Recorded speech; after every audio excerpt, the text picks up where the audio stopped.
Hi there, and welcome to the Imagination Station Storytime. I'm so glad you're here. This is your special place where stories come to life. Let's climb aboard. It's story time.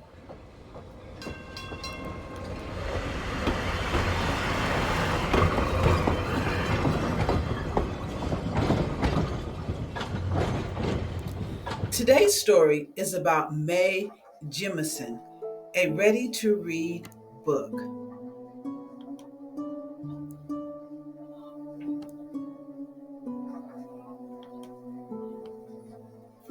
Mae Jemison. Have you ever looked up at the stars and wanted to fly? Have you ever dreamed of being an astronaut and blasted off into space? Or being a dancer or being a doctor who brings medical care to people around the world? If you ever dreamed of any of these things, then you should meet Mae Jemison. Mae is an African American woman to become an astronaut, but she's much more than that. Mae is also a scientist and a dancer, and she's a doctor, an author, and a teacher. Today, she's working to find ways for humans to travel beyond our solar system. Mae followed her dreams, all of them. Once you meet her, you'll know you can follow yours too. Chapter 1: Early Dreams. Mae was born in Decatur, Alabama, on October the 17th, 1956. She has two older siblings, a sister and a brother. Her father was a carpenter and her mother taught elementary school. When Mae was 3 years old, her family moved from Alabama to Chicago, Illinois. She thinks of Chicago as her hometown. Mae also loves science. When her kindergarten teacher asked her what she wanted to be when she grew up, Mae said, a scientist. Many people at that time didn't think it was possible for African American girls to become scientists. Women were more likely to become teachers, nurses, than a scientist. Don't you mean a nurse? The teacher asked. No, I mean a scientist, Mae answered. Other teachers tried to discourage Mae too. She wouldn't let them. She never stopped believing in herself. She stood strong in the face of other people's questions. At home, Mae was encouraged to be anything she wanted to be. My parents were the best scientists I knew because they were always asking questions, she said when she was growing up. Mae considered herself a busybody and liked to get involved with her sisters and brothers' science projects. Once she got a splinter in her thumb. Soon there was pus. Other kids might have been grossed out and just wanted it to go away, but not Mae.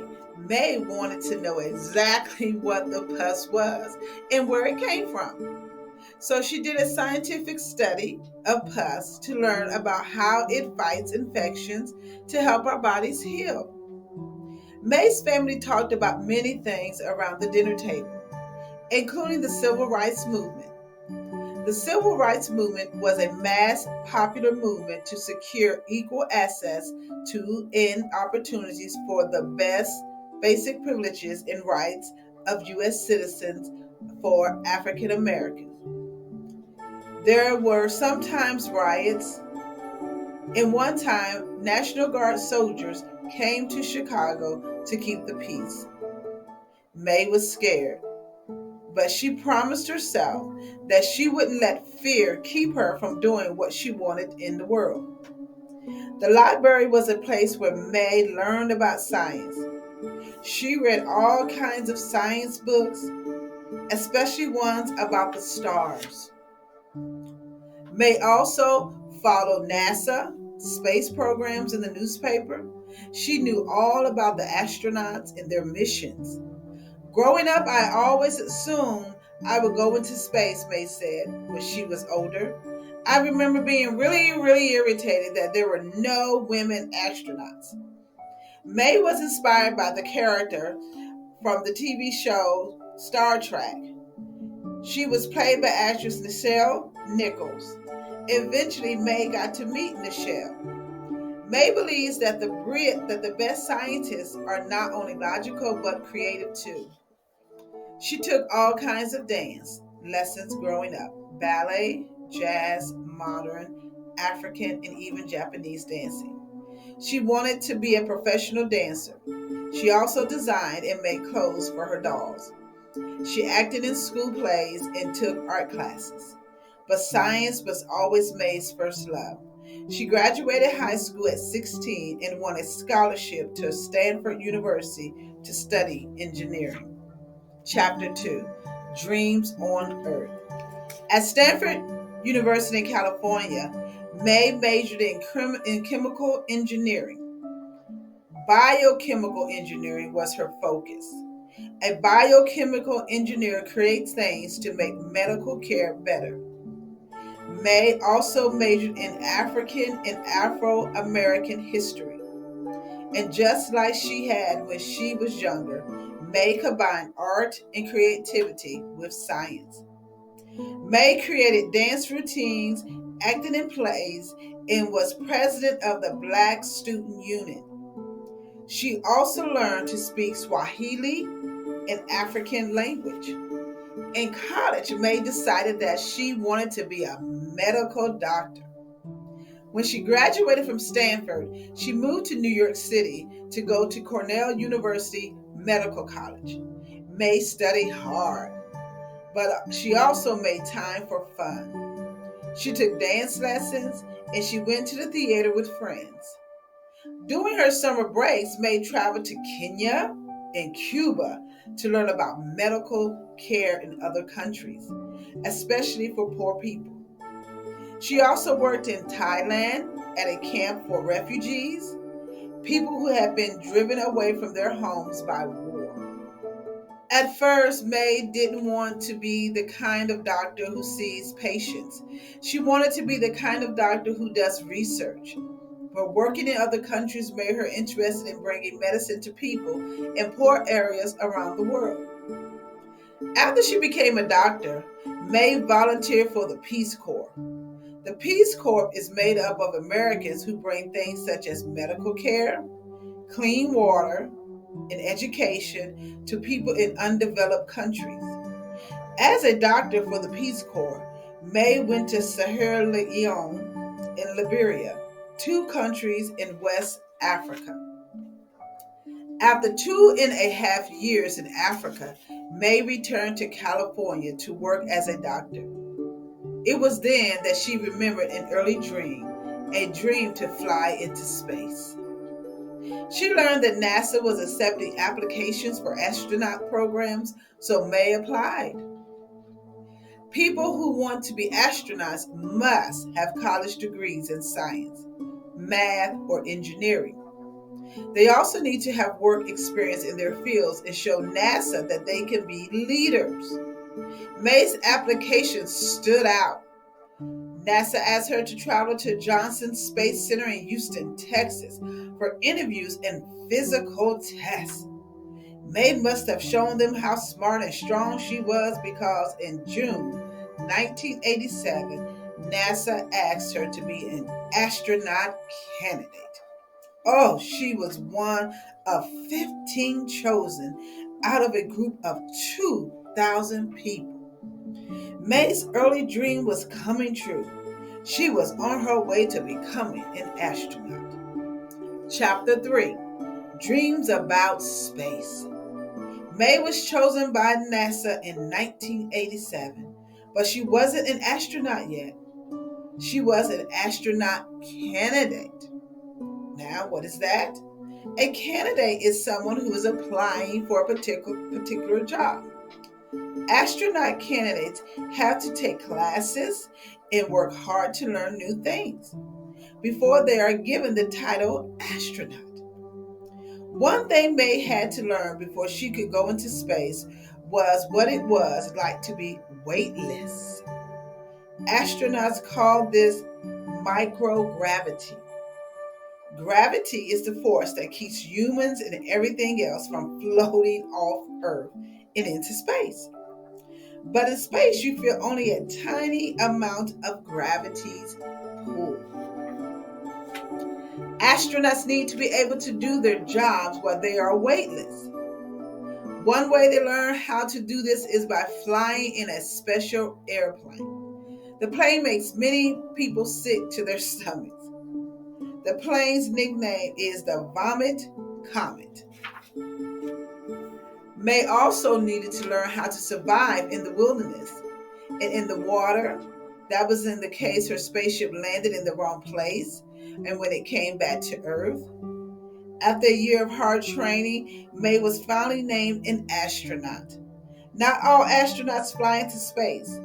Many work on Earth, helping the astronauts who are in space. At first, Mae worked as one of NASA's astronaut scientists on Earth. But what she really wanted was to blast off into space. And she did as a science mission specialist. Science mission specialists perform experiments among many other jobs in space. Chapter 4: Space. On September the 12th, 1992, Mae became the first African American woman to travel into space. The first white American woman to fly into space was Sally Ride, had done so in June 1983. The first African American male astronaut, Mr. Buford, had gone into space 2 months later in August 1983. Now, Mae was making herself by being both a woman and an African American. Mae flew on the space shuttle Endeavour. She spent about 8 days in space and completed about almost 127 orbits of the Earth. In that time, she traveled more than 3 million miles. Oh my God, that's a lot. Mae wanted to celebrate art and creativity in space. Among other items, she brought a poster of an African American dancer and a statue made by the women's group in West Africa onto the shuttle. In orbit, the astronauts did experiments. Mae wanted to know why some people get sick to their stomachs in space and how to make them feel better. Mae also wanted to learn about how tadpoles grew when they were weightless. Mae discovered tadpoles grew just like they do in Earth's gravity. When we got back to Earth, the tadpoles were right on track. Mae told a reporter after her mission, the tadpoles later turned into frogs just like they were supposed to. Mae was never afraid in space. I was very excited and happy, she said. She remembered being a young girl who loved to stare up at the stars. The first thing I saw from space was Chicago, my hometown. Looking out the window of that space shuttle, I thought that little girl growing up in Chicago could see her older self now, she would have a huge grin on her face. The flight made Mae famous. She realized she could use her fame to talk about how important it is to take care of the planet. She also wanted people of all races to know they could be part of the scientific world. Chapter 5: Life After Space. After flying into space, Mae decided to leave NASA and do other things. She became a college professor. She started a company that brings technology and better medical care to people in poor countries. She also became an actress when she appeared on the TV show Star Trek: The Next Generation. Star Trek was one of Mae's favorite TV shows when she was young and growing up. Getting kids involved in science was also something Mae wanted to do. She started a camp for students who want to become scientists. The camp, called The Earth We Share, welcomes young scientists from all over the world. These campers get to do more than hike or sleep in a tent. They use their imaginations and plan amazing things, such as a space mission to Mars.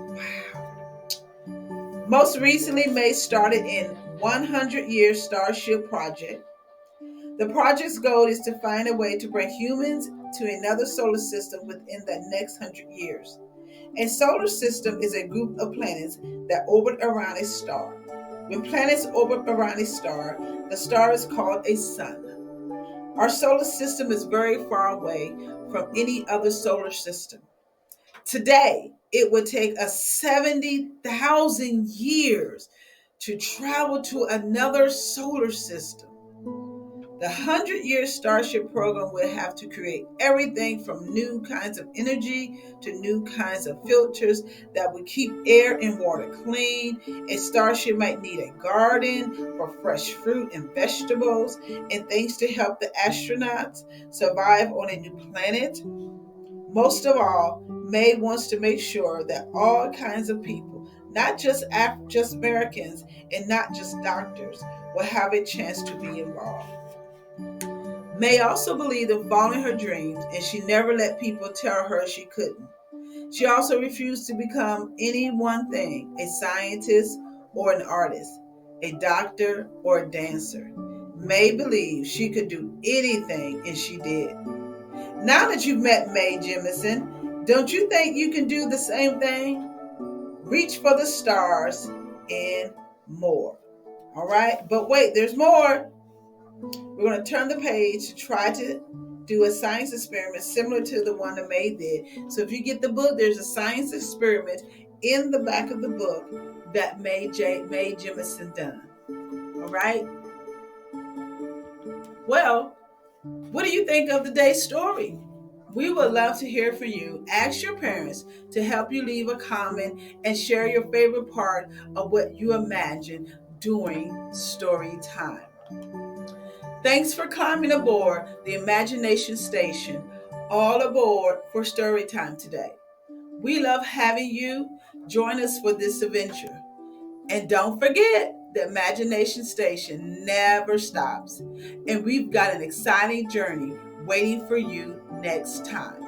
Until then, keep imagining, keep dreaming, and we'll see you soon for more story time fun. All aboard!